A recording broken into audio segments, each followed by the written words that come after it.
You may know David Lynch as one of the greatest directors ever to have lived. Have a little look.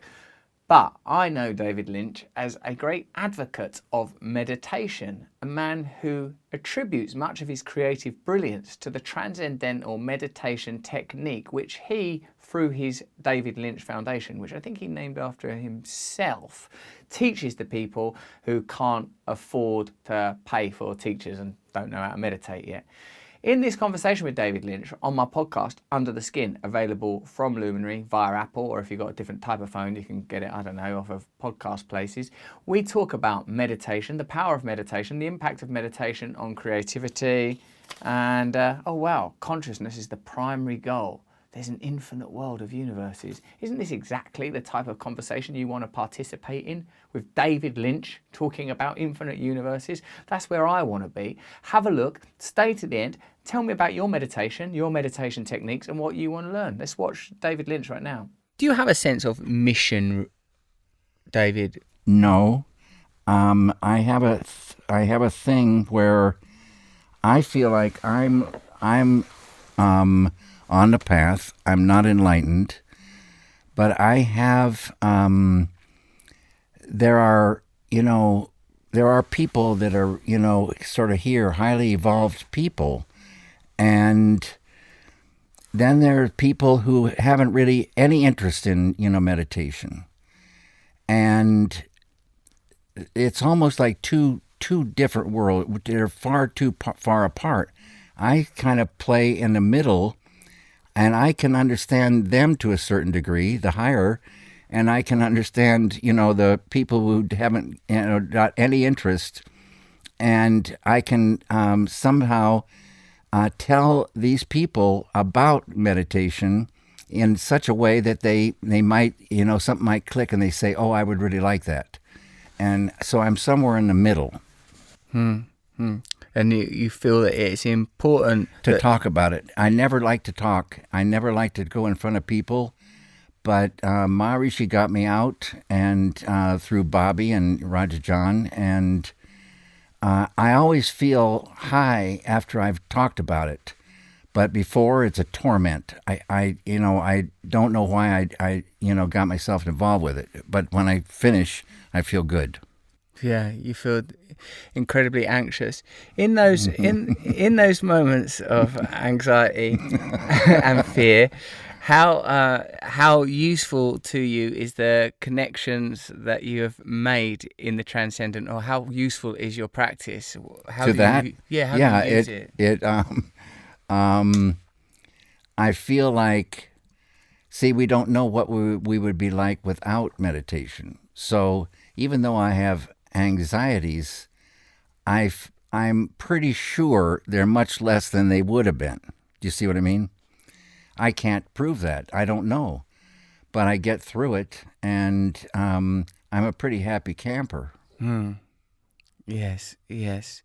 So the idea is that if a significant number of people were to meet and meditate regularly, it would alter the consciousness of the planet in ways that we can't rationally understand. Exactly right. It's like I use the analogy of two trees.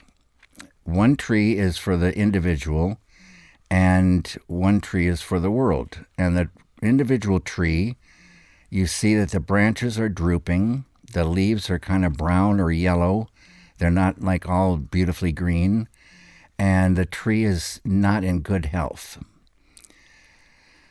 So most things going on to help the trees are on the level of the leaves or the branches.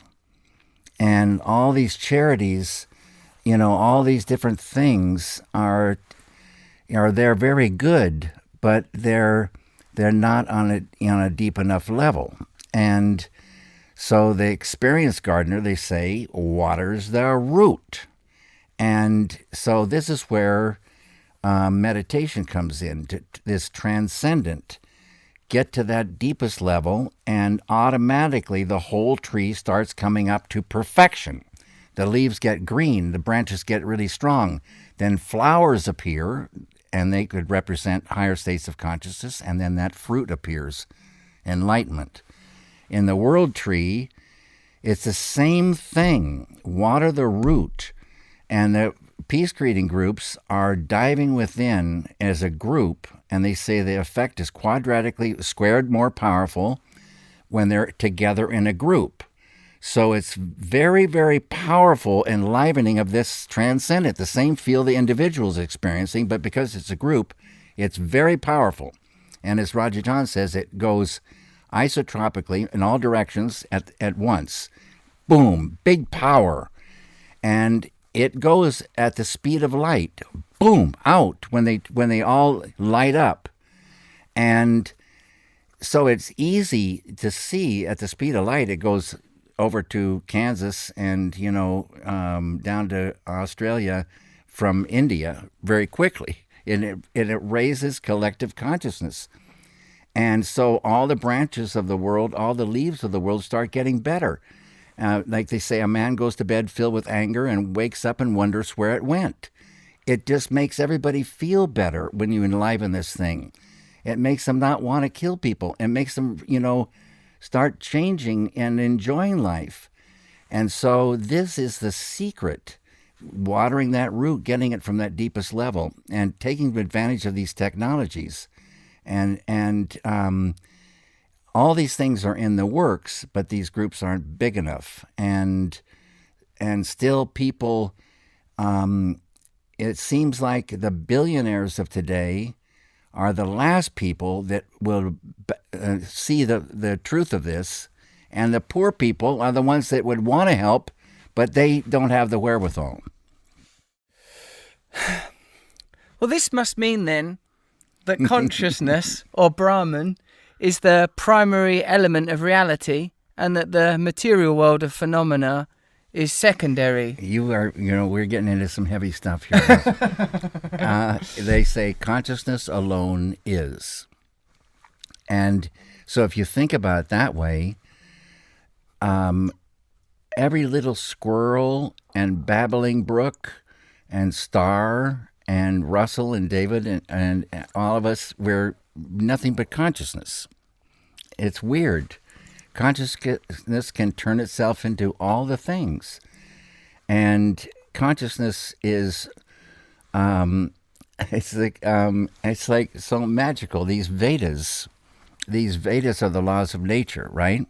And they exist eternally in the absolute, in the unified field. And these Vedas, it's such a fantastic thing, Russell. They start with the letter A, Ah. And Ah, they say, is unbounded infinity. And Ah holds everything.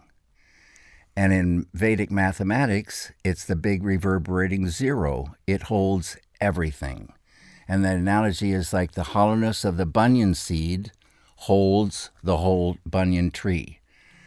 And these Vedas, they unfold in a sequence, but in the transcendent, a sequence implies passage of time, but there's no time and no space in the transcendent. So they unfold in a sequence, but simultaneously. And out comes a universe.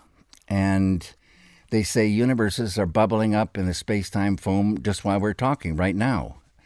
And they say out there in the void, there's almost an infinite number of universes.